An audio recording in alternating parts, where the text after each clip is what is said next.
Hello everyone, I'm Rafael Alvarez and this is Alvarez Metalworks. Before we get started today, I wanted to give a special shout out to my channel sponsor, RorikSupply.com.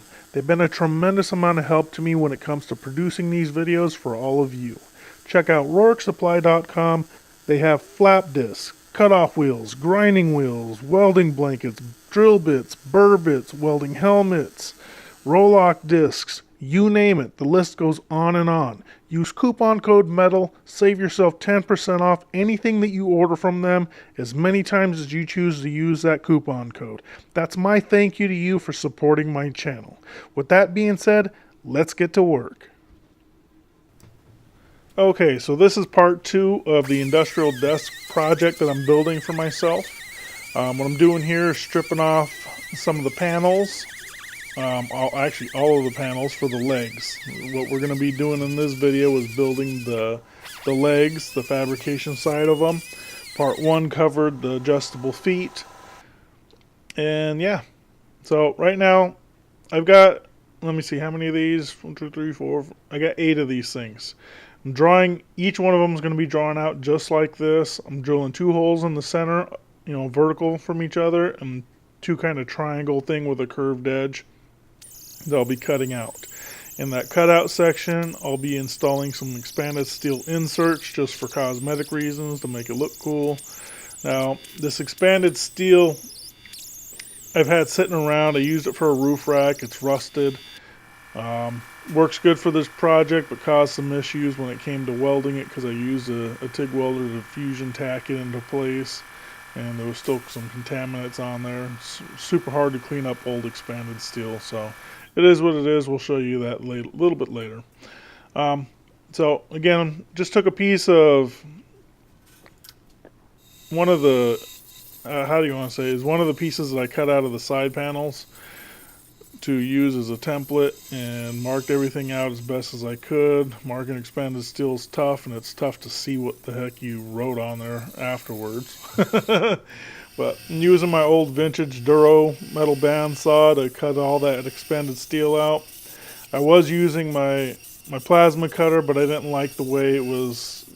I didn't like the dirty edges. I figured my bandsaw would leave me some clean edges and hopefully not have any contamination issues, but I still had them. You see these pieces, they're not exactly identical. That's fine. I'm not looking for a perfect look here. I'm looking for a little rough, worn, aged, industrial look, and that's why I'm not attempting to try to make this perfect. My straight edges I'm a little concerned about, but like this curved edge I'm getting ready to cut here with my Everlast Power Plasma 50, I'm going to be just propping my finger on the edge, holding the torch as steady as I can, and guiding it around. It's a little bit shaky. It is what it is. That's the look I'm looking for. You'll see here in the top view that I'm going to show you here real quick. You can see how the edge, when I do cut that curved edge, is a little bit rough. I would recommend, if you guys use that prop method that I just showed, where you're using your finger as a guide along that previously cut edge. My only caution to you is use a MIG glove on that hand, because I burnt the knuckle off of this glove doing that. Now granted, these are cheap Harbor Freight gloves, but nonetheless, even a good solid TIG glove is super thin. You'll burn yourself. So use a MIG glove for that prop. It's really close to the sparks and stuff coming out of the backside of the metal. Now what we're doing here is drilling the holes for the center section. These will all be Dimple dyed. These are 2-inch holes. Actually, these hole cutters are just a hair short of 2-inch. These are tungsten carbide hole cutters that I got on the cheap from Amazon. When I say cheap, I mean like the $20-something range. I'm testing them out. I'm going to be doing a follow-up video on those and comparing them to some Starrett versions that are the same thing except for higher quality. Expect those videos in the future. I'm trying these out because I need something for some stainless steel, but I could have used a regular hole saw on this. The reason why I said they're just a hair short with 2 inches is because these are designed for conduit. Yeah, basically they're designed for conduit. They're metric, and it's just a smidge short of 2 inches. When I'm coming over here to the dimple die, you'll see it actually doesn't slide over the dimple die like it should have. It's so close that it doesn't matter. The press presses it on there, no problem at all. And these dimple dies I got from TMR Customs. I'll put a link down in the description where you can find those. Great profile, good price. If you guys are interested, I don't get nothing out of it. Check them out. You can see here, really like the look of that profile. Not all dimple dies have the same profile, by the way. So I'm using a 4.5 inch angle grinder with strip disc that I got from RoarkSupply.com to strip off the mill scale. The reason why I'm using a strip disc versus like a flat disc is the flat discs are typically more aggressive if you're getting the mill scale off, and it's going to remove metal, where the strip disc doesn't remove hardly any metal. It's not probably the best method of removing mill scale, but it works. So here we are. We're getting ready to use my Everlast PowerTig 210 EXT to fusion tack the expanded steel on here. And now as around this corner, you'll see some burns right there on the corner, right there, and right there. That's contamination. I didn't dip the tungsten or anything like that. There's still rust and contaminants on the expanded steel, and that's what caused it. It's not critical. There's some porosity and stuff in there, but it's not critical at all. It's just got to hold the expanded steel into place. It's not structural whatsoever.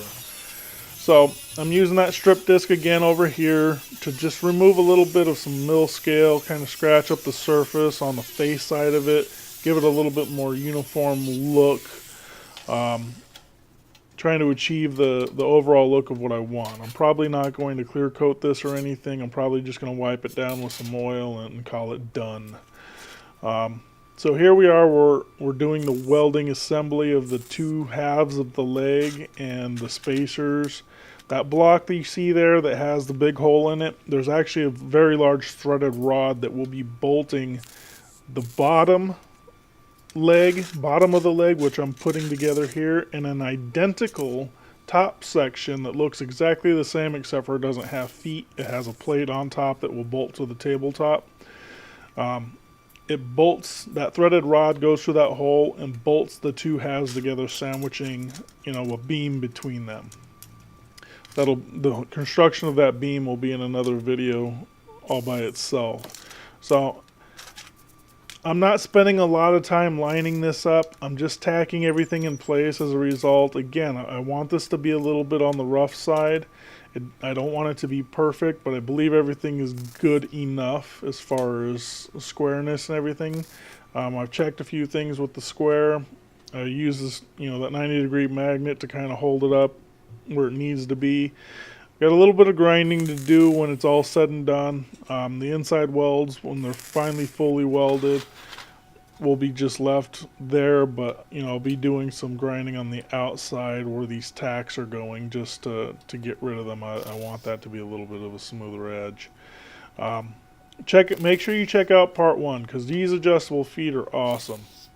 Ramsey Custom did a good job with these things. So here's some still images that I took. The final product. I think it turned out pretty good. Like it. Make sure to check out Ramsey Customs. The links for his channels will be down in the video description. Great guy, great content. Check him out. He's got does some machine work. He's plasma cutting, builds stuff like this. Really, really neat channel. So make sure you check him out. And all the links for the tools I've been using will be down in the video description. And thanks for watching. I'll talk to you guys later.